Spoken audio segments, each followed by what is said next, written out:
Hi friends, വണ്ടിപ്പണിക്കാരൻ്റെ പുതിയ വീഡിയോയിലേക്ക് എല്ലാവർക്കും സ്വാഗതം. ഇന്നത്തെ നമ്മുടെ വീഡിയോ എന്ന് പറയുന്നത് ഈ കാണുന്ന ഒരു ലിങ്കഡാണ്. ഈ വാഹനം വർക്ക്ഷോപ്പിൽ വന്നിരിക്കുന്നത് സ്റ്റാർട്ടാവാതെയാണ്. അപ്പോൾ എന്താണ് ഈ വാഹനം സ്റ്റാർട്ടാവാത്തതിൻ്റെ കാര്യം എന്നുള്ളതൊക്കെ ഈ വീഡിയോയുടെ അവസാനം നിങ്ങൾക്ക് മനസ്സിലാവുന്നതാണ്. അപ്പോൾ ഈ വാഹനത്തിൽ നിങ്ങൾക്കറിയാം ഇതിൻ്റെ അകത്ത് സ്റ്റാർട്ട് സ്റ്റോപ്പ് സ്വിച്ചും കാര്യങ്ങളെല്ലാം തന്നെ ഇവിടെ ഉണ്ട്. ഇതിന് നമ്മൾ വർക്കും കാര്യങ്ങളെല്ലാം കഴിഞ്ഞിട്ടുണ്ട് ഓൾമോസ്റ്റ്. ഇനി നമുക്ക് ഈ വാഹനത്തിൽ ടയർ മാത്രമേ നമ്മൾ റീപ്ലേസ് ചെയ്യാനുണ്ട്. അപ്പോൾ ടയർ ഒരെണ്ണം ഡാമേജ് ആയിട്ടുണ്ട്. അപ്പോൾ ഈ വാഹനത്തിൽ നിങ്ങൾക്കറിയാം ഗിയറിൻ്റെ സ്വിച്ച് എല്ലാം തന്നെ ഇവിടെ സ്വിച്ചായിട്ടാണ് കൊടുത്തിട്ടുള്ളത്. അപ്പോൾ ഞാൻ നേരത്തെ ഒരു ലിങ്ക് ഒരു വീഡിയോ ഇട്ടിട്ടുണ്ടായിരുന്നു. എവിടെയാണ് മാനുവലായിട്ട് ഈ വാഹനം ന്യൂട്രലാക്കുന്നതൊക്കെ ഒരു വീഡിയോ ഞാൻ നേരത്തെ ഇട്ടിട്ടുണ്ടായിരുന്നു.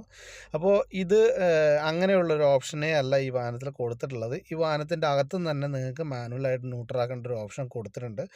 ഇത് ഒരു 4 സിലിണ്ടർ എഞ്ചിനാണ്.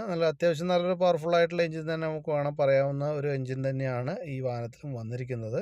അപ്പോൾ ഈ വാഹനത്തിൻ്റെ മാനുവലായിട്ട് ന്യൂട്രലാക്കേണ്ട ഒരു കേബിൾ കൊടുത്തിരിക്കുന്ന വാഹനത്തിൻ്റെ അകത്താണ്. വാഹനത്തിൻ്റെ OBD സോക്കറ്റ് വരുന്നതിൻ്റെ സൈഡിലായിട്ട് നിങ്ങൾക്ക് ഇതേമാതിരി തന്നെ ഒരു കവറിൻ്റെ അകത്ത് ഒരു കേബിൾ കാണാം. അപ്പോൾ ഇതിങ്ങനെ വലിച്ചു കഴിഞ്ഞാൽ നിങ്ങൾക്ക് മാനുവലായിട്ട് ഗിയർ ന്യൂട്രലാവും. അപ്പോൾ ഇതിപ്പം റിക്കവറിക്കാരന് ഇത് വലിച്ച് ഇതൊക്കെ പൊട്ടിച്ചിട്ടുണ്ട്. ഇതിൻ്റെ കവറും കാര്യങ്ങളെല്ലാം പൊട്ടിച്ചിട്ടുണ്ട്. നമുക്കിത് കറക്റ്റായിട്ട് പ്രോപ്പറായിട്ട് റോളൊക്കെ ചെയ്ത് വെക്കാൻ സാധിക്കും. അപ്പോൾ ഞാൻ ജസ്റ്റ് നിങ്ങൾക്ക് വീഡിയോ എടുക്കുന്ന സമയത്ത് ഞാനിങ്ങനെ വെച്ചു എന്ന് മാത്രമേ ഉള്ളൂ. ഇതേമാതിരി തന്നെ ഇതിൻ്റെ പുറത്തൊരു കവർ വരും. ഈ കവർ കണ്ടല്ലോ, ഈ കവർ ഒരു സ്ക്രൂ വരും. ജസ്റ്റ് ഒരു സൈഡിലായിട്ടൊരു സ്ക്രൂ വരുന്നതാണ്. അപ്പോൾ ആ സ്ക്രൂ അഴിക്കാതെ ഇത് വലിച്ച് പൊട്ടിച്ചാണ് റിക്കവറിക്കാരൻ. അപ്പോൾ ഞാൻ ജസ്റ്റ് ഇത് കണ്ടല്ലോ, ഇങ്ങനെയാണ് ഉണ്ടാവുക.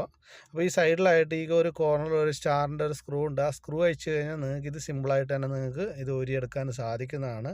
ഇനി അതേപോലെ തന്നെ ഈ വാഹനത്തിൻ്റെ ഫ്യൂൽ പമ്പ് കംപ്ലൈൻ്റ് ആയിക്കഴിഞ്ഞാൽ നിങ്ങൾക്ക് മാറേണ്ട ഒരു പ്രൊസീജിയറും കൂടിയാണ് എൻ്റെ ഈ വീഡിയോയിൽ ഉൾക്കൊള്ളിച്ചിട്ടുള്ളത്. കാരണം എന്ന് പറയുന്നത് ഈ വാഹനത്തിൻ്റെ ഫ്യൂൽ പമ്പ് കംപ്ലൈൻ്റ് ആയിക്കഴിഞ്ഞാൽ വാഹനത്തിൻ്റെ ഫ്യൂൽ ടാങ്ക് ഇറക്കാതെ നമുക്കിതിൻ്റെ ഫ്യൂൽ പമ്പ് മാറാൻ സാധിക്കത്തില്ല. കാരണം എന്ന് പറയുന്നത് ഇതിൻ്റെ ഫ്യൂൽ ടാങ്ക് അഴിച്ചു കഴിഞ്ഞാൽ മാത്രമേ നമുക്കതിൻ്റെ ഫ്യൂൽ പമ്പ് മാറാനുള്ള ഒരു ലൊക്കേഷൻ കൊടുത്തിട്ടുള്ളൂ. കാരണം എന്ന് പറയുന്നത് ഇത് കണ്ടല്ലോ, ഇത് ഫ്യൂൽ ടാങ്ക് അഴിച്ചു വെച്ചിരിക്കുകയാണ്.